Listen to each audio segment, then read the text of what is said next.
everybody? Right on time for another ride on the groove line with your boy Chris Stevens. It's Friday. Hopefully, you all are doing well out there. Took a little bit of a break because we did like 3 episodes in 2 days, so it didn't make sense to just keep flooding when we still had more stuff to record. But just wanted to give you guys a break and my voice a break, to be quite honest with you. But today is Funky Friday, and we're talking about a gentleman who will be celebrating his 74th birthday if he were here with us, but he has already ascended. So happy 74th heavenly birthday to Mr. Jerry Ernest Knight, a bassist and songwriter and singer out of Los Angeles, California, one of the original members of radio. Now, mind you, we're going to do a top 10 songs, the top 10 Jerry Knight associated songs you should listen to. So let's be clear. Jack and Jill is not on this list. And you people are probably going to be like, Chris, what the? Because Jack and Jill, Jack and Jill up the hill. I mean, I know the song. I'm just being goofy, but that's a radio song. I mean that's Ray Parker Jr.'s baby. I mean, but even though Ray would probably tell you that, Jerry leaving the band after, the first album probably made him have to, think outside the box in terms of vocals and everything. Because it was him, Arnell Carmichael, that were doing the vocals on the original radio album. Then after that, it was Arnell and Ray. But Jerry went on to start a solo career, and he was also an accomplished songwriter and producer. And unfortunately, he passed away from cancer on December 29th, 1996. So rest in peace, Jerry Knight. But today, once again, we're going to count down the top 10 Jerry Knight songs written, sung, recorded, whatever, that you should know. We're going to start with number 10 from the group Rare Earth. This is a song called Is Your Teacher Cool? And this is from their 1977 album, Rare Earth. It's stylized as one word, even though the band was 2 words. And this song was written by Jerry Knight, Anna Gordy, who of course was Marvin Gaye's ex-wife, L.G. Stover. And this is a song, once again, about, the flavor of the moment in the 70s was, are you too damn high to function? That's what that song is about, talking about drugs and different things of that nature, and trying to be too cool for school, is your teacher cool and all of that. And Jerry Knight was a session musician, so I'm pretty sure they wrote that song around a bass line that he had recorded. And when you do bass line, when you do musician type stuff, you usually get credit for it. You're supposed to anyway. So that was Jerry Knight's first official placement, as it was, before him and Ray Parker Jr. started radio later on in 1977. But yeah, Is Your Teacher Cool? Rare Earth was an interesting band as is. It was a rock, jazz, soul type of outfit, and they were all white guys. It was the first all-white act that Berry Gordy had ever signed to Motown. And I think it's still the only all-white act to ever be on Motown at some point in time. But, I mean, I guess if you want to count the DeBarges as half white, I guess. I don't know. But, yeah, Is Your Teacher Cool? A very interesting song, and it got Jerry Knight started on his songwriting journey. Number 9 is from his last solo album, 1982's Love on Our Side, and She's Got to Be a Dancer. And this song is funky as all get out. And Jerry co-wrote this with the late James Ingram and the late Leon Haywood. And it's so interesting. I always found it interesting how musicians in the 80s sort of got together after, their bands had fallen apart or different things of that nature. Because Philip Ingram features very heavily in the writing and producing on Love Is on Our Side, because Switch was kind of sort of, falling apart at that particular point in time. But yeah, She's Got to Be a Dancer is one of those early 80s electro funk tracks where Jerry, is meeting this girl. Her body is that banging that she has to be a dancer.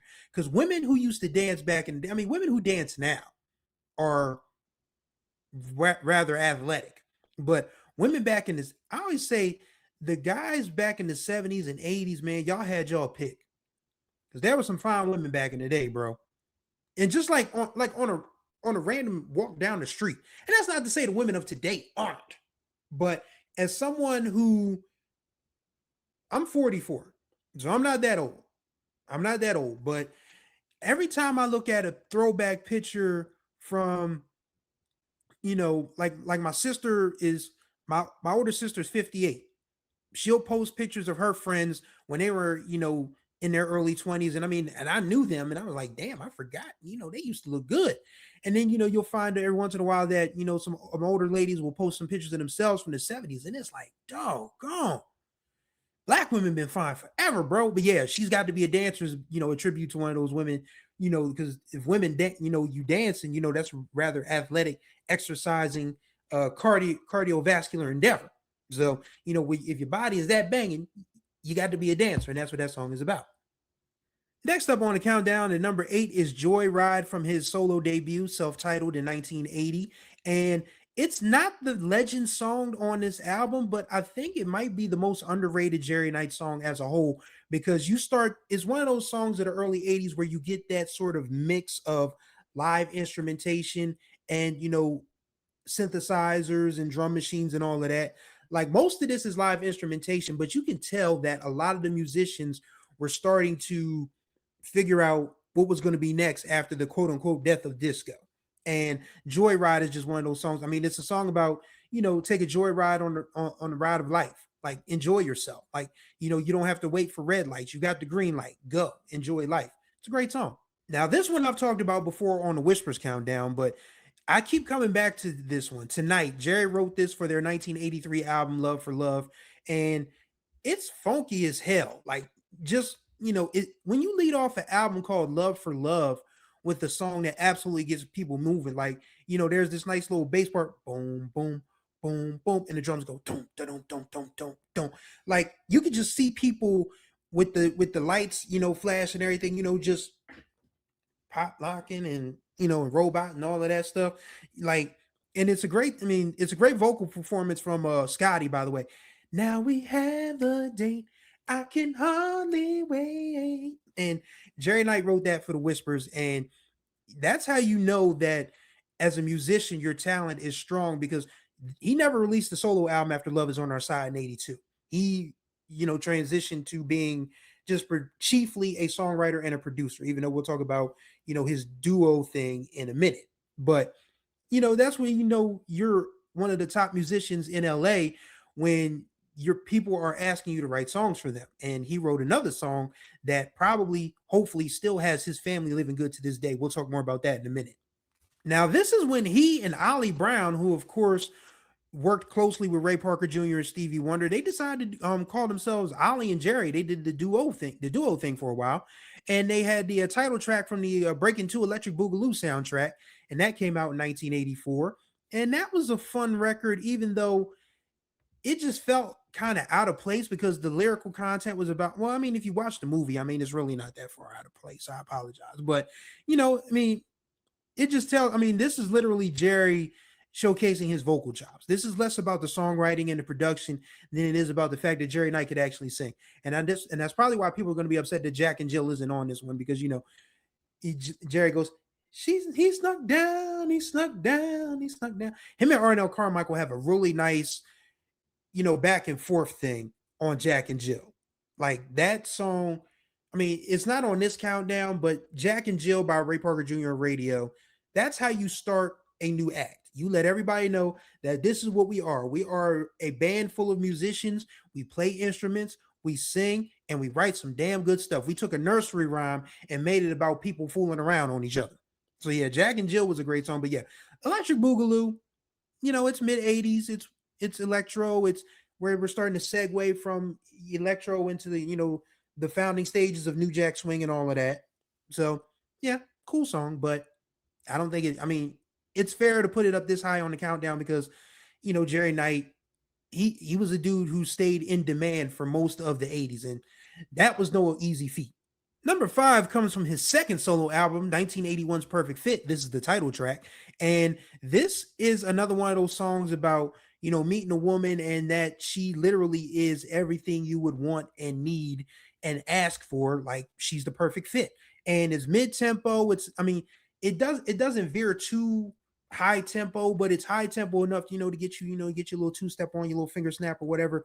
But I don't think it's anything that you're really just going to be like breakneck dancing to and all of that. But yeah, Perfect Fit, another one of those songs that, and it's another Jerry Knight bass line. Like Jerry Knight, like when you think of bassists that, produce and, write songs and all of that, you think of Leon Silvers, you think of, guys like that. And just, an identifiable sound. Like you have to have it. Those guys had to have a heavy bottom. They always had to have like, some rhythmic drive.